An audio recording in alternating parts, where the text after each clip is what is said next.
Hello, my name is Edmilson Miranda Jr. I am a Brazilian PhD student in Cultural Studies at the University of Aveiro, Portugal. The text I am present serves as an introduction to the research I am developing as part of my thesis. In the research, which is still in progress, I have compiled an archive of Brazilian comics published between 2011 and 2021 in order to distinguish Afrofuturist characteristics and understand how they dialogue with postcolonial and decolonial discourses. The present work applies Afrofuturist interest and decolonial theories to the narrative of the comic book Contos dos Orixás, Tales of the Orishas, by Hugo Canuto, which I have heard is to be translated into English. Published independently in 2019, the Tales of the Orishas emulates the visual style of the canonical American comic artist Jack Kirby to produce a vision of Yoruba mythologies originally from West Africa. Here, the Afrofuturist tendency of expressing cultural critique from a review of the past and speculation about the future assumes the role of a lens to analyze the design of the work. It is proposed here that the use of Kirby's style to tell a story whose themes and protagonists are Afrocentric constitutes a critique of Western hegemonic thinking from a design option. Afrofuturism is understood here as a cultural movement, transnational and transdisciplinary, characterized by a powerful critique of race. The term was coined in the United States and yet, even before it was named, a culture of resistance existed in different cultures, and can be aligned with what came to be named Afrofuturism. According to Itachi Womack, Afrofuturists redefine culture and notions of blackness for today and the future. For Womack, Afrofuturism is both an artistic aesthetic and a framework for critical theory, capable of combining elements of science fiction, historical fiction, speculative fiction, fantasy, Afrocentricity, and magic realism with non-Western beliefs. By decoloniality, I refer to a Latin American political project and purpose that questions the universality of Eurocentric knowledge and expose the paradigm of modernity as a social cultural project of exclusion. One of the goals of the decolonial project is to disengage epistemically and politically from the web of imperial knowledge. I interpret Afrofuturism as an expression of decolonial thoughts that attempts to welcome epistemologies outside the academic canon of the European tradition and to style them as knowledge of equal value both for academic research and for the construction of policies of social transformation. Decoloniality is a diagnosis and prognosis distanced from and unclaimed by mainstream postcolonialism, encompasses several dimensions related to the coloniality of being, knowledge, and power. The vision of Afrofuturism as an analytical filter proposed by Nello Hopkinson and the notion of crosswords explored by Leda Maria Martins compose a methodology that pay attention to epistemologies within and outside the academic canon in order to study how the comic I am analyzing appropriates hegemonic and historically subaltern reference to construct its version of Afro-diasporic mythologies. I use the notion of crossroads as a conceptual operator because, as Martin explains, this practice offers us the possibility of interpreting the systemic and epistemic transit that results from inter- and transcultural process. I will now specifically illustrate the extent to which Tales of the Orishas represents change in the representation of cultures of African origin in Brazilian comics. In this slide, we see the first publication of Hugo Canuto's reproduction of Kirby's series, reinterpreting the cover of Avengers 4 in a version in which the heroes are the Orishas, gods of the Yoruba Afro-Brazilian culture. This is just one of the covers whose success aroused the public's curiosity and led him to invest in producing other works on the same theme.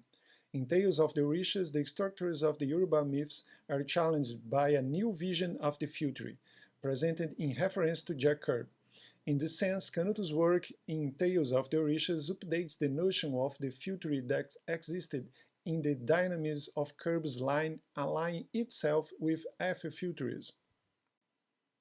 In his book Hand of Fire, The Comics Art of Jack Kirby, Charles Hatfield explained Kirby's style as an exponent of the science fiction aesthetic of his time, which Hatfield calls the technological sublime.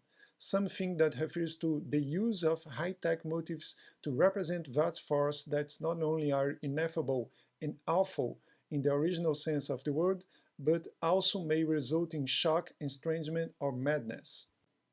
These slides show the curved crackles, an example of the visual solution the designer found to represent still unknown cosmic forces. His iconography contributed to the magical aspect of science fiction narratives, which extrapolated scientific concepts that were difficult to explain to create fantastic tales.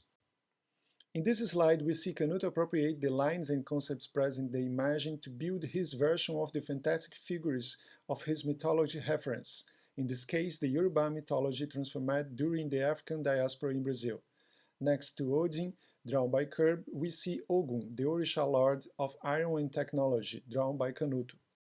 In the next slides, we see Canuto adapting the line, color, and detail of Kerb's art to imagine a superheroic versions of Brazilian orishas. Here we see Zango, god of thunder and lord of fire. Canuto's inspiration is evident when we compare Zango to Thor. Next to Zango is Iemanjá, lady of war and mother of the orishas. In total, Canuto designed 16 covers represent different orishas. After producing these first images, Canuto began his studies and transformation from a version closer to Kerb's style to a more original style based on Yoruba iconography. It is important to note that Canuto's graphic narrative does not innovate in the organization of its space, opting for a layout that follows a common frame layout. However, it is in the blend of Kerb's line-inspired style with the design and iconography of Yoruba art that the comics makes its contribution. Below, we see some of the first pages of the work.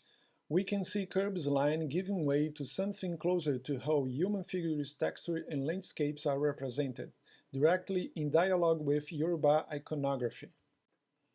If we compare the woodcuts, we can see the details used by the author to create the line used in his comic more clearly. We can then compare the first version of the drawing, much closer to Kerb's themes, colors, and line, now transformed by Canuto's studies of Yoruba art. Here we see Zango in his first version, next to his printed version in Tales of the Orishas. The science fiction that inspired Kerb, influenced by ideas of progress such as those that followed Marinette's futurist manifest, is challenged by Afrofuturist speculative fiction, which presents a critical vision that questions history by reviewing the effects of colonization, which are still present in the structures and practice of contemporary societies. Canuto seems to practice the cannibalism that Brazilian writer Oswald de Andrade spoke of in his Cannibal Manifesto, devouring Kerb's iconography and style to apply it to his vision of the orishas and his all mythology. Cannibalism, or anthropophagy, occurs as Yoruba aesthetic is adapted to Kerb's futurism. Initially, it imitates a design legitimized by hegemonic comics culture. However, the work represents Afro-diasporic syncretism and questions the colonial difference between consolidated aesthetics and African origin aesthetics. Costa appropriates Kerb's style to represent Yoruba iconography, shifting from Kerb's style to increasingly Yoruba element and reference. Through this design practice, he aligns himself with the legitimation of black movements fighting racial prejudice. This critique challenges the hegemonic logic that establishes Eurocentric and North American aesthetic as a norm. In my analysis, it's possible to note that Tales of the Orishas rescue an epistemic perspective from the subaltern side of colonial difference. The characteristics of Afrofuturism appears mainly in the graphic aspects of the work, drawing, style, lines, and graphics. They are different from the Afrofuturist comics that stand out in the vast array of North American productions, which are more focused on themes and arguments, usually dealing with cybernetic technologies and science fiction. The analysis also reveals cultural elements rooted in Brazil in the work, mythology and the Yoruba language, expressed graphically and incorporated as an element of the script. In a longer analysis, the study of Tales of Orishas and the context of the production of Brazilian Afrofuturist comics in which it is inserted also becomes a study of its relationship with the social transformations that affect it and are affected by it, such as the development of pride in origins, even if blurred or distant, on the part of marginalized social groups. I will end here.